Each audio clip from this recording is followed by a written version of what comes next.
Senator. Mr. Secretary, you have presided over the worst foreign policy disaster of modern times. When Joe Biden became president, he inherited peace and prosperity in the world. We now have two simultaneous wars waging, the worst war in Europe since World War II and the worst war in the Middle East in 50 years. Both, I believe, were caused by this administration's consistent weakness. And indeed, your foreign policy is precisely backwards from what a rational American foreign policy should be. To our friends and allies, this administration has consistently undermined, weakened, and attacked them. And to our enemies, this administration has shown constant appeasement and indeed has flowed billions of dollars to the enemies of America who want to kill us. Senator Barrasso asked you about Ibrahim Raisi. Your State Department put out a statement sending condolences for his death. Mr. Secretary, is the world better today now that Raisi is dead? Given the horrible acts that he engaged in both as a judge and as president, to the extent he can no longer engage in them, yes, the Iranian people are probably better off.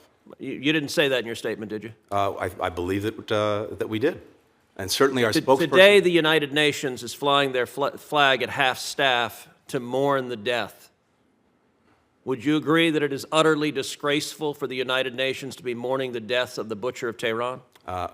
We're certainly not mourning his death. As I said, we expressed... Would you agree it's disgraceful for the UN to be? I'll look at what they've done. We certainly would not do that. What they've done is flown the flag at half-staff. Is that disgraceful? We wouldn't do that, and we would certainly find that... And I would note that's the absence of American leadership. All right, when you became Secretary of State, how much oil was Iran selling a day? I'll have to come back to you on any numbers. I don't have the numbers. You don't know. It doesn't surprise me you don't know. It was about 300,000. How much oil is Iran selling today? We've applied sanctions against more than 200 entities that are engaged in petrochemicals. How much oil? You can tell me. I'm sure. Don't filibuster. You know. I'm not filibustering. How much oil are they selling today? Do you know? You tell me. Apparently you don't know. So you don't know how much they were selling. It was 300,000. Today they're selling about 2 million barrels a day.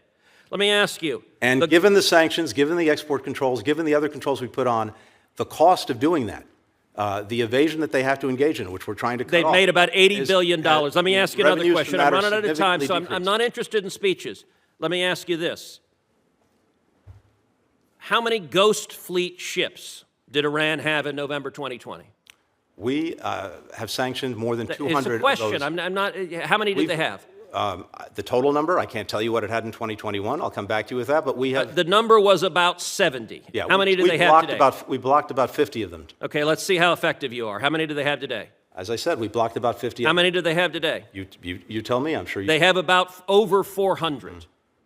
Look, this administration desperately wants a new Iran deal. You have been showering cash on Iran from day one. And understand, the $6 billion you were asked about is the tip of the iceberg. By refusing to enforce oil sanctions, we have seen Iran's oil sales go from 300,000 barrels a day when you got into office to over 2 million barrels a day today. That's $80 billion. 90% of Hamas's funding comes from Iran in a very real sense. This administration, you and President Biden, funded the October 7th attacks by flowing $100 billion to a homicidal, genocidal regime that funded those attacks. That statement is profoundly wrong. Why?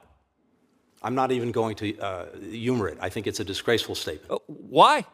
We have gone at Iran repeatedly with more than 600 sanctions applied against different persons. Then why are they selling 2 million barrels a day as compared to 300,000? They are working hard to do what they can to get around the sanctions. So just the prior administration had tools you didn't have, they were more effective, or maybe they just weren't desperate to cut a deal with Iran. And we continue every single day to go at them. You are refusing to address the facts. I'm not. Then why are they selling 2 million barrels a day? Because they're determined to try to do that. We're determined to cut them off. They weren't determined when Trump was president? They were determined, and of course, unfortunately, we also had their nuclear program in a box. No fissile material being produced. Okay, you're not answering the question. You're filibustering another topic. Senator Cruz, you get the last word. You get the last word. You funded our enemies and you undermine our friends, and the world is much, much more dangerous as a result, and Americans are at greater jeopardy because of it. Yep.